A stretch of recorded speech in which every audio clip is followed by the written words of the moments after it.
गोरी है कलाइया तुला दे मुझे हरी हरी चूड़ियां। आज हम एक ऐसी हीरोइन की बात करेंगे जिसे देखकर कभी मिथुन चक्रवर्ती कहते थे, उतरी है तू आसमान से तुझ सा ज़मीन। वह हीरोइन जो कभी जितेंद्र के साथ ये करती थी,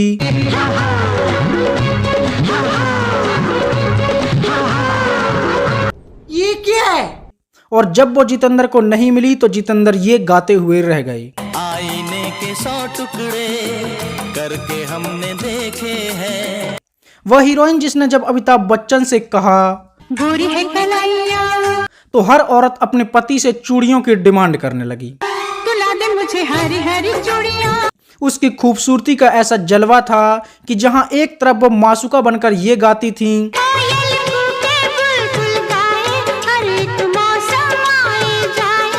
तो वहीं फिल्मों में मां बनकर ये कहती थी, यशोदा का नंद लाला, ब्रिज का उजाला है। तो हम बात कर रहे हैं 90 के दशक में सीधे साधे कपड़ों में दिखने वाली और साड़ी पहनकर भी अपनी खूबसूरती का जलवा बिखेरने वाली हीरोइन जया प्रदा की।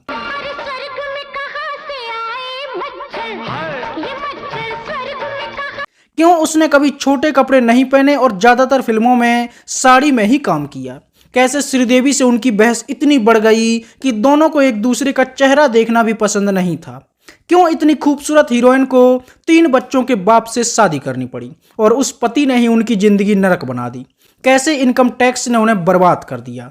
क्यों वो कभी भी मां नहीं बन पाई और दूसरों के बच्चों को अपना बच्चा मानकर ही जीती रहीं? और आखिर क्यों उसे गंदी राजनीति का शिकार होना पड़ा? आज वो कहाँ हैं और किस हाल में हैं? जानेंगे और भी बहुत कुछ। तो चलिए शुरू करते हैं। तू कब आएगा बता सजना मेरे। जया प्रदा का जन्म 3 अप्रैल 1962 को आंध्र प्रदेश के राजमुंद्री में हुआ था। उनके पिता का नाम था कृष्णा राव और मां का नाम था नीलावेणी। जया प्रदा के बचपन का नाम था ललिता रानी। ललिता की शुरुआती पढ़ाई लिखाई आंध्र प्रदेश के तेलुगु मिडिल स्कूल से हुई और वह कॉमर्स वाली हैं। ललिता को बचपन से ही डांस का बड़ा शौक था।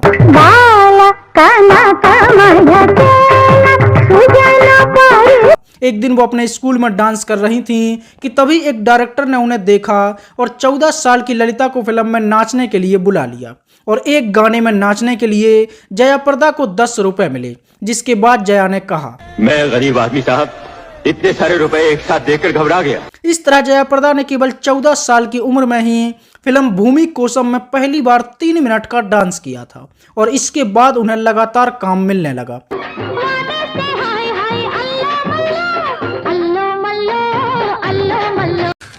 तू समझा? उन्होंने कई तेलुगु फिल्मों में छोटे मोटे किरदार निभाए और हीरोइन बनने की लाइन में वो लग गईं। 1977 में उन्होंने एक तेलुगु फिल्म अदामी रमाड़ू में काम किया और यह फिल्म बड़ी हिट हुई, जिससे जया प्रदा तेलुगु फिल्मों की एक बड़ी हीरोइन बन गईं। इसके बाद उनकी एक और ब्लॉकबस्टर फिल्म आई सनदी अपनन्ना, जिसने जया प्रदा को साउथ की टॉप की हीरोइन बना दिया और केवल 17 साल की उम्र में जया प्रदा एक बड़ी हीरोइन बन गई। मेरे दिल में प्यार जगाए तुम्हारी चूड़ियां।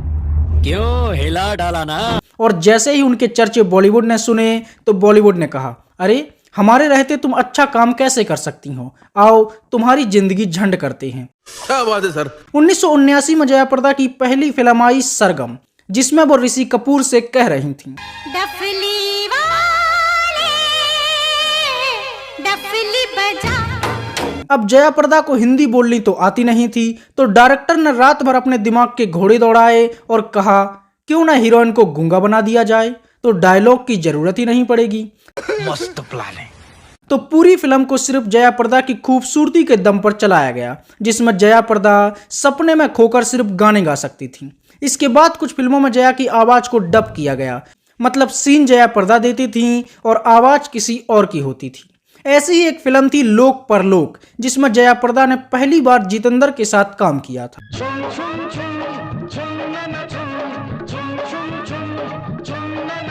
ये क्या है?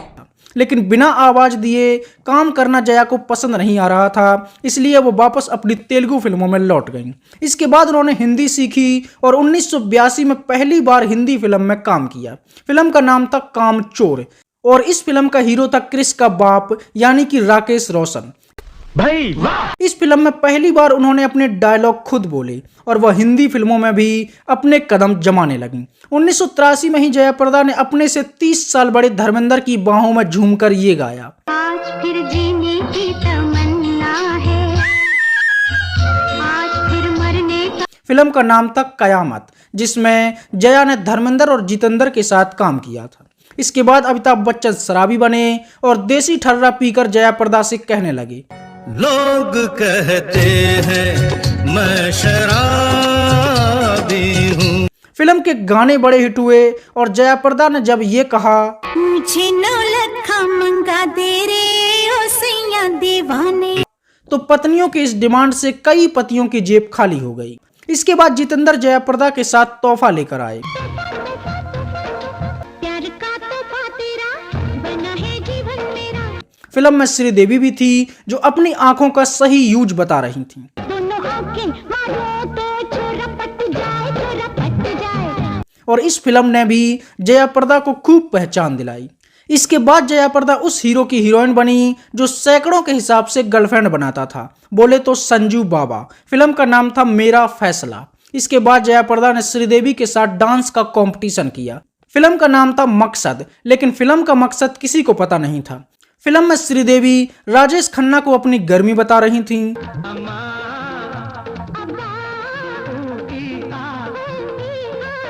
क्या कर रहे हैं यार तू? और राजेश खन्ना तो इस फिल्म में अलग ही मूड में थी। दूसरी तरफ जितेंद्र जया प्रदा को लाठी लेकर मना रही थी और कुछ ऐसे प्रपोज कर रही थी,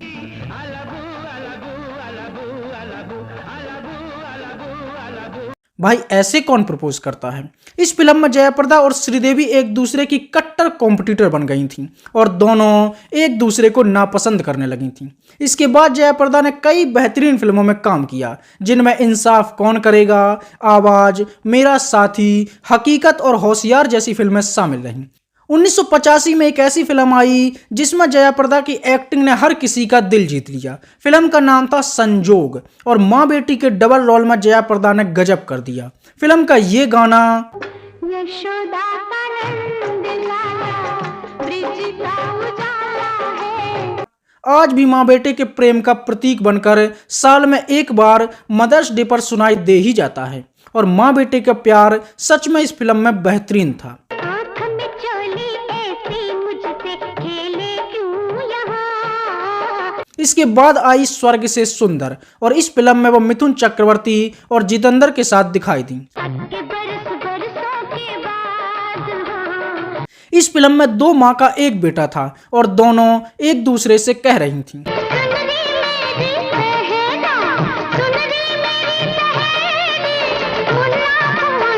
इसके बाद जया प्रदा ने आखिरी रास्ता में अमिताभ बच्चन से कहा, तूने मेरा दूध पिया दे। इसके बाद मिथुन दा के साथ उनकी फिल्म आई मुद्दत और इस फिल्म का ये गाना, प्यार हमारा अमर रहेगा, याद करे। आज भी लोग दिल की गहराइयों से सुनते हैं और सच में इस गाने में जादू है जो आज भी लोगों की ओल्ड इज गोल्ड वाली लिस्ट में टॉप पर है। इसके बाद प्यार के 2 फूल, औलाद, मजाल और सिंदूर जैसी फिल्मों में जया प्रदा ने काम किया। 1988 में आई फिल्म घर घर की कहानी और यह फिल्म उस समय की सबसे बड़ी हिट फिल्म बनी। इस फिल्म में एक तरफ जहां जया प्रदा को तारीफें मिली तो दूसरी तरफ वो टाइपकास्ट होने लगी थीं। अब उन्हें ज्यादातर फिल्में ऐसी ही मिलने लगी थीं जिसमें वो एक अबला दुखियारी नारी बनने लगी थीं।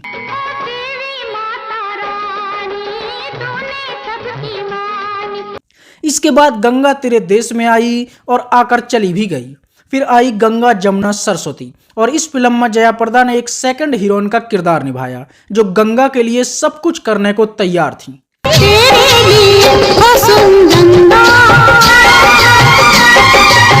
वो अलग बात है कि गंगा तो मीनाक्षी शेषाद्री के पीछे पड़े थे जिसका साजन उस पार था। साजन मेरा उस पार है।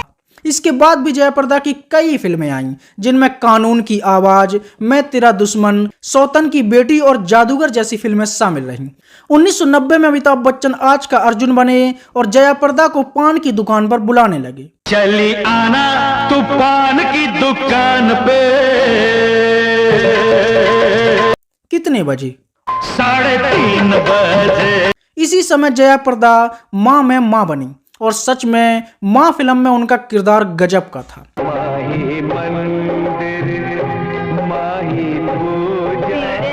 इसके बाद भी जख्मी जमीन, न्याय अन्याय, थानेदार, त्यागी, इंसानियत के देवता, धरती पुत्र, मैदान जंग, पापी देवता, कोहराम जैसी कई फिल्मों में जयाप्रदा ने काम किया और अपनी एक्टिंग का लोहा मनवाया। जयाप्रदा एक ऐसी हीरोइन थी जिसने बाप और बेटे दोनों के साथ रोमांस किया और एक तरफ जहां वो धर्मेंद्र के साथ कई फिल्मों में नाचते हुए दिखाई दी, मुझे तुमसे मोहब्बत है जमाने से नहीं हमदम, तो वहीं सनी देओल भी उनसे कहते थे, ओ चूड़े वाली छमिया मिलाने रे। जयाप्रदा ने न सिर्फ हिंदी फिल्मों में काम किया बल्कि तमिल, तेलुगु, मलयालम, कन्नड़ सभी भाषाओं में काम किया और लगभग 300 से भी ज्यादा फिल्मों में अपनी एक्टिंग दिखाई। 2004 के बाद जयाप्रदा ने बॉलीवुड में काम करना छोड़ दिया था, लेकिन वह साउथ फिल्मों में काम करती रहीं। उन्होंने साउथ की कुछ बेहतरीन फिल्मों में काम किया, जैसे महारथी, ई बंधना, कमल हसन की दशावतारम, मोहनलाल की प्राणायाम, दर्शन थुग्गुदीपा की क्रांति वीरा संगोली रायन्ना जैसी कुछ बेहतरीन फिल्मों में जयाप्रदा ने काम किया। जयाप्रदा आखिरी बार 2018 में साउथ की फिल्म सराफा में दिखाई दी थी, जो एक बेहतरीन फिल्म थी जिसमें हीरो का नरसिम्हा बनना रोंगटे खड़े कर देता है और जयाप्रदा इस फिल्म में हीरो की माँ थी। उस दुष्ट के रक्त से अपवित्र हुए तुमको अपने रक्त से शुद्ध करती हूँ। अब हम बात करते हैं जयाप्रदा की पर्सनल लाइफ की।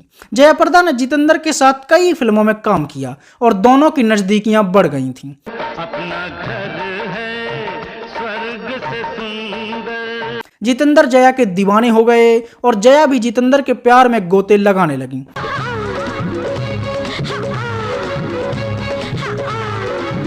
बंद करो हाथ जोड़ के मैं।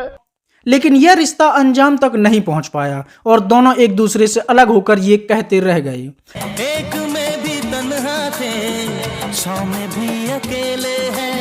जयाप्रदा ने अमिताभ बच्चन के साथ भी सबसे ज्यादा फिल्मों में काम किया और दोनों की नजदीकियां भी बढ़ने लगी थीं। अमिताभ बच्चन पहले से शादीशुदा थे, लेकिन फिर भी वो अपनी पत्नी को धोखा देकर अपनी हीरोइन के साथ खूब फ्लर्ट करते थे। धीरे धीरे दोनों करीब आ गए, लेकिन तभी अमिताभ बच्चन रेखा के प्यार में भी पागल थे और एक साथ दो नावों पर सवार होना चाहते थे। लेकिन जैसे ही जया को यह पता चला तो उसने अपने कदम पीछे खींच लिए और अमिताभ बच्चन से दूरी बना ली। ना जा रे यूं मुझे छोड़ के। एक समय पर जयाप्रदा बॉलीवुड की टॉप की हीरोइन बन चुकी थीं और उनके सामने फिल्मों की लाइन लग गई थी। वो मोटा पैसा छाप रही थीं और इसी मोटे पैसे को देखकर उन पर इनकम टैक्स डिपार्टमेंट की भी नजर जम गई। इसके बाद जयाप्रदा के घर पर और प्रॉपर्टीज पर रेड पड़ने लगी। आए दिन उन्हें इनकम टैक्स डिपार्टमेंट परेशान करने लगा। उनकी बहुत सारी संपत्ति जब्त कर ली गई और आयकर विभाग फिर भी उनका पीछा छोड़ने को तैयार नहीं था। वह डिप्रेशन में रहने लगी और इसी समय उनकी जिंदगी में एंट्री हुई हीरो के रूप में एक विलन की, जिसका नाम था श्रीकांत नहाटा। उन्होंने जया की खूब मदद की और उन्हें इनकम टैक्स से भी बचाया। बस फिर क्या था, श्रीकांत पर जयाप्रदा फिदा हो गई और नहाटा का एहसान उतारने पर उतारू हो गई। साजन को बना लूंगी अंगूठी का नगीना। कमाल की बात यह थी कि श्रीकांत नहाटा पहले से शादीशुदा थे और 2 बच्चों के बाप थे, लेकिन जयाप्रदा उनके एहसान को कुछ ज्यादा ही सीरियस ले गईं और वो नहाटा पर ऐसी मरमिटी कि उनसे शादी करने की जिद करने लगी। श्रीकांत ने भी बॉलीवुड की सबसे खूबसूरत हीरोइनों में से एक जयाप्रदा को हाथ से नहीं जाने दिया और उसे लपक लिया। दोनों ने फरवरी 1986 में ही शादी कर ली, लेकिन श्रीकांत ने ना तो अपनी पहली पत्नी को तलाक दिया और ना अपने बच्चों को छोड़ा और जयाप्रदा को उसने अपनी दूसरी पत्नी बना लिया। और जया प्रदा एक पत्नी की जगह एक बाहर वाली बनकर रह गईं। शादी के बाद जया की जिंदगी बर्बाद हो गई। श्रीकांत ने उन्हें अपने ही घर में दूसरी पत्नी बनाकर रख लिया, लेकिन घर में हुक्म उनकी पहली पत्नी का ही चलता था। श्रीकांत ने जया से शादी करने के बाद भी अपनी पहली पत्नी से तीसरा बेटा भी पैदा कर लिया। श्रीकांत की पहली पत्नी जया के साथ मारपीट भी करने लगी और उसे घर से निकालने की भी धमकी देने लगी। ये थाली खाने और मुंह के बीच का दलाल है। इससे भी बड़ी बात यह थी कि श्रीकांत ने जया प्रदा को मां बनने से ही मना कर दिया और उसे कभी भी बच्चा पैदा ना करने के लिए दबाव बनाने लगी। और उल्टा जया प्रदा से शादी के बाद उसने अपनी पहली पत्नी से संबंध बनाए रखे और उससे एक बच्चा भी पैदा कर लिया और जया प्रदा मां बनने के लिए तड़पती रही। जया प्रदा एक बच्चा चाहती थी, वह मां बनना चाहती थी, लेकिन यह सुख उन्हें जिंदगी भर नहीं मिल पाया। श्रीकांत ने जया की लगभग पूरी जिंदगी बर्बाद कर दी और उसकी जिंदगी को नरक बना दिया। वह उसके साथ मारपीट करने लगे। वो अपने बच्चों और अपनी बीवी के साथ खुश थे और अपने ही घर में जया प्रदा को एक दूसरी औरत बनाकर रख लिया था, जिसका काम सिर्फ घर के काम करना था। और जया प्रदा अपने ही पति को अपना नहीं कह सकती थी, क्योंकि कानूनन वो नहाटा की पत्नी भी नहीं थी। तुम किस्मत वाली होती थी, तुम्हें अपनी पसंद का पति मिल रहा है। लेकिन धीरे धीरे जया प्रदा की जिंदगी नरक बनती गई और उनकी हालत जब बदतर हो गई तो उन्होंने अपने ही पति से दूरी बना ली और अपनी बहन के बेटे को गोद ले लिया और उसे ही अपना बेटा मानकर अपनी दुख भरी जिंदगी जीने लगी। इस तरह एक एहसान के बदले में जया प्रदा की पूरी जिंदगी बर्बाद हो गई और उनकी शादी ही उनके लिए अभिशाप बन गई। जया प्रदा और श्रीदेवी में कभी नहीं बनी। दोनों एक दूसरे को अपना कॉम्पिटिटर मानती थीं। दोनों एक दूसरे से खुद को बेहतर बताती थीं और एक दूसरे को हराने में लगी रहती थीं।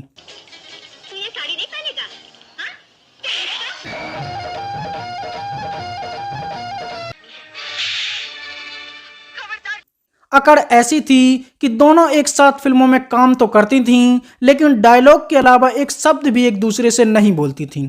फिल्म नगीना, जिसमें श्रीदेवी नागिन बनकर अमरीश पुरी की धुन पर कुछ ऐसे नाची। यह फिल्म पहले जया प्रदा को ही मिली थी, जिसे धोखे से श्रीदेवी ने हथिया लिया था, जिससे जया प्रदा को बहुत बुरा लगा और श्रीदेवी को उसने अपना दुश्मन मान लिया। फिल्म मकसद की शूटिंग के दौरान दोनों की कड़वाहट दूर करने के इरादे से राजेश खन्ना और जितेंद्र ने जया प्रदा और श्रीदेवी को लगभग 3 घंटे के लिए एक कमरे में बंद कर दिया था। और जब 3 घंटे के बाद दरवाजा खोला गया तो दोनों अलग अलग कोने में एक दूसरे की तरफ पीठ करके बैठी थीं, जिससे राजेश खन्ना भी समझ गए कि इनकी दुश्मनी कभी खत्म नहीं हो सकती। जया प्रदा ने फिल्मों में अपनी पहचान बनाने के बाद राजनीति में भी कदम रखा। उन्होंने सबसे पहले एनटी रामाराव की तेलुगु देशम पार्टी ज्वाइन की और वो नेता बनकर लोगों से वोट मांगने लगी। कुछ समय तक वो तेलुगु देशम पार्टी में काम करती रहीं। इसके बाद वो अखिलेश यादव की साइकिल पर सवार हुई और समाजवादी पार्टी में आ गईं। हम निष्पक्ष, हम किसी के साथ नहीं है। खाओ माँ कसम। लेकिन समाजवादी पार्टी में रहते हुए उन्हें इतनी जिल्लत और बदनामी झेलनी पड़ी कि वह टूट गईं। समाजवादी पार्टी के ही एक नेता आजम खान ने उन्हें गिरी हुई और बदचलन औरत कहना शुरू कर दिया था। वो भरे मंच पर जया प्रदा और अमर सिंह के अवैध संबंधों को बताता था और एक औरत के लिए यह शर्मनाक था। धीरे धीरे जया प्रदा का नाम अमर सिंह के साथ खूब उछलने लगा और हर कोई उन्हें एक नाजायज रिश्ते से बंधा हुआ बताने लगा था। शायद कहीं ना कहीं दोनों का रिश्ता था भी। और जब बातें बढ़ने लगीं तो पार्टी निशाने पर आने लगी और जिसके चलते 2010 में समाजवादी पार्टी ने जया प्रदा और अमर सिंह को पार्टी से ही बाहर निकाल दिया। 2011 में ही जया प्रदा ने अमर सिंह के साथ मिलकर खुद की पार्टी बना दी, जिसका नाम था राष्ट्रीय लोक मंच, और 2012 में सीधे विधानसभा चुनाव में अपने उम्मीदवार उतार दिए, लेकिन एक भी सीट जीत नहीं पाई, वो अलग बात है। लेकिन जया प्रदा यही नहीं रुकी। उन्होंने 2014 में राष्ट्रीय लोक दल पार्टी ज्वाइन कर ली और बिजनौर लोकसभा सीट से चुनाव लड़ा, लेकिन वोट तो फिर भी नहीं मिले। नहीं, तू समझा नहीं। अब जया प्रदा को समझ में आ गया था कि राजनीति में उनका भविष्य नहीं है। शायद उनका नेता बनने का सपना कभी पूरा नहीं हो सकता। लेकिन इसी समय पूरे देश में कमल खिला और मोदी की सरकार बनी और जया प्रदा ने भी ठान लिया कि अब उनकी नाव कमल के सहारे ही चलेगी। 2019 में जया प्रदा ने मोदी को गुरु माना और बीजेपी में शामिल हो गईं। उन्होंने रामपुर सीट से लोकसभा चुनाव भी लड़ा, लेकिन अफसोस कि बीजेपी का कमल भी उनके राजनीतिक कैरियर में नहीं खिल सका और वह सिर्फ बीजेपी की सदस्य बनकर ही रह गईं। मुझे अपने घर जाना है। जया प्रदा ने लगभग 6 भाषाओं में और लगभग 300 से भी ज्यादा फिल्मों में काम किया है और लगभग 5 राजनीतिक पार्टी बदली और आज भी वो अपने अकेलेपन वाली जिंदगी जी रही हैं। और आज के समय में लोग लगभग जया प्रदा को भूल ही चुके हैं। एक बार जाने माने फिल्म निर्माता सत्यजीत रे ने कहा था कि जया प्रदा दुनिया की सबसे खूबसूरत हीरोइनों में से एक है। जया प्रदा एक ऐसी हीरोइन थी जिसने कभी भी बोल्ड सीन नहीं दिए, कभी फिल्मों में छोटे कपड़े नहीं पहने और ना ही कभी अपना अंग प्रदर्शन किया। वो हमेशा से एक सिंपल से लुक में दिखती थी। ये वो दौर था जब कुछ हीरोइन हिट होने के लिए पर्दे पर अधनंगी तक हो जाती थी और जैसे चाहे इंटीमेट सीन भी बड़ी आसानी से दे देती थी। लेकिन जया प्रदा ने कभी भी इससे समझौता नहीं किया और हमेशा एक अबला दुखियारी घरेलू महिला के किरदार में ही दिखाई दी,